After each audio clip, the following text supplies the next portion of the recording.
Welcome to 5 Minutes to Happy, where we talk about things that make us happy. We focus on self-development, we focus on finding fulfillment in work, and also our relationship with others. So those are the three pillars of happiness that we talk about. Today our topic is, how do I know if the work is right for me? And I get this question a lot, especially sa mga tao na who are not, if they're looking into freelancing, tapos they're not sure which niche they want to focus on or which specialization they want to do, diba? They ask, tama ba tong niche sa akin, diba? And they want to know also, baka is freelancing right for me? Or is this work right for me? And not just for freelancing, for any kind of work, any kind of business. We want to ask this question, how do I know if the work is right for me? I'm going to share my own experience.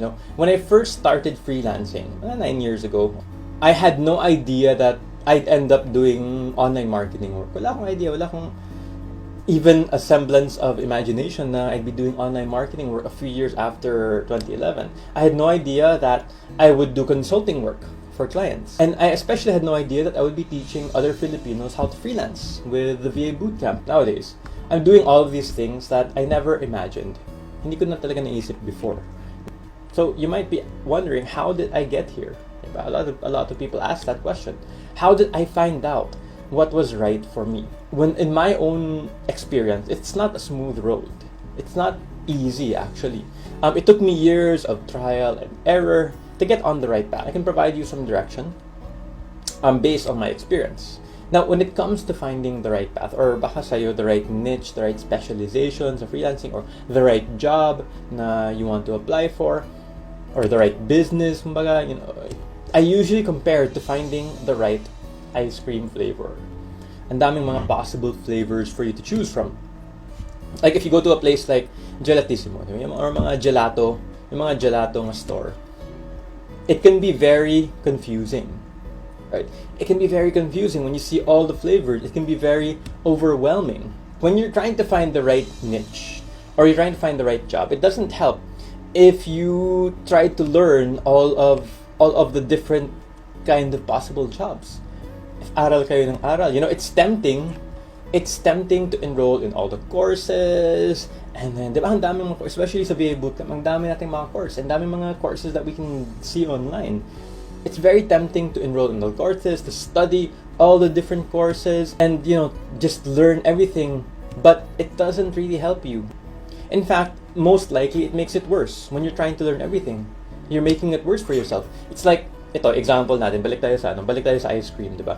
When you're trying to choose an ice cream flavor, diba? What if, punta tayo sa Gelatissimo, you're trying to choose an ice cream flavor, and then you can't make a decision kasi ang daming flavor. So what you do is you study about the details about every single flavor. Itong flavor na to, anong mga ingredients, anong origins nito, anong sugar level nito. So you study all the details about every single flavor. Diba? And by the time you choose, okay, after 1 hour, 2 hours, pili na kayo, mint, diba? By the time you choose, wala nang stock. They probably run out of the flavor, and then you have to start all over again. Ay, wala na palang mint. Sige. Balik ako sa notes ko, I'll study again. Saan ba ako? Okay, which flavor do I choose? And it's like that, diba? When you're trying to choose the right, your specialization, tapos aral kayo ng aral, and without taking action, and you study everything, parang ganun lang. You're just making it harder. And then you have to start over again. You say, ay, di pala para sa akin, itong graphic design. Okay, let me start over. Aral ulit. And you take up so much time.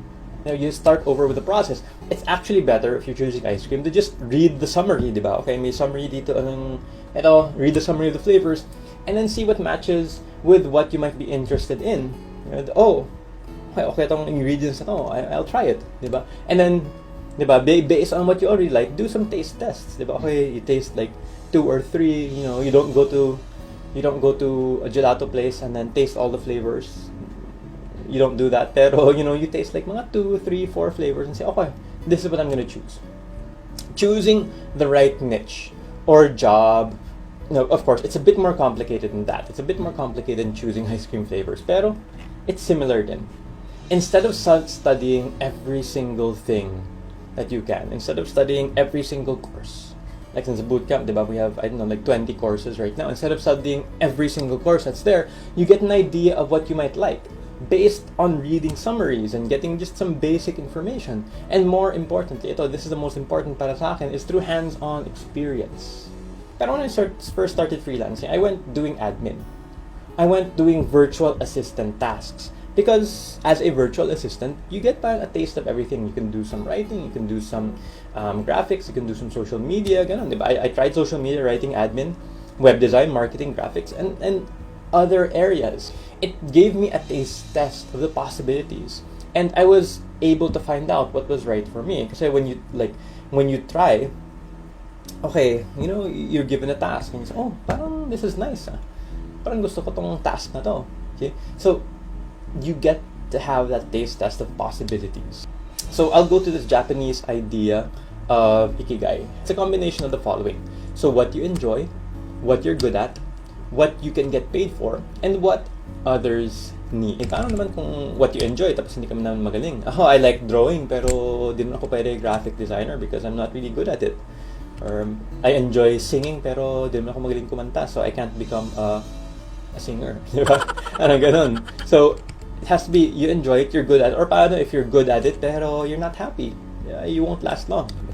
Now with this criteria and with the different areas na you've tested, so you've tasted different areas, may konting experience ka in iba't ibang bagay, and following this criteria, you can evaluate. And the answer is different for every one of us, diba? Kasi iba-iba tayo.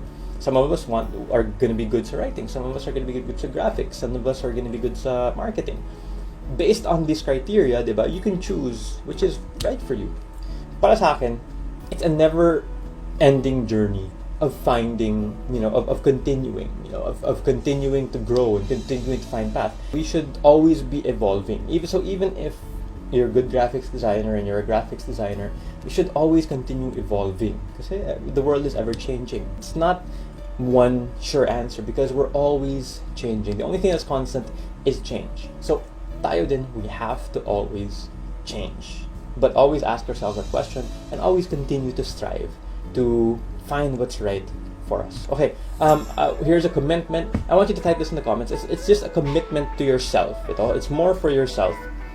But you're making it in front of everybody. I will get hands-on experience to see what's right for me. Thank you so much for your time. I hope you learned something today. Have a great weekend. Bye. If this message made an impact, I would really appreciate it if you like this video, left a comment, and share this on your wall. Also, don't forget to subscribe so that you don't miss any future episodes.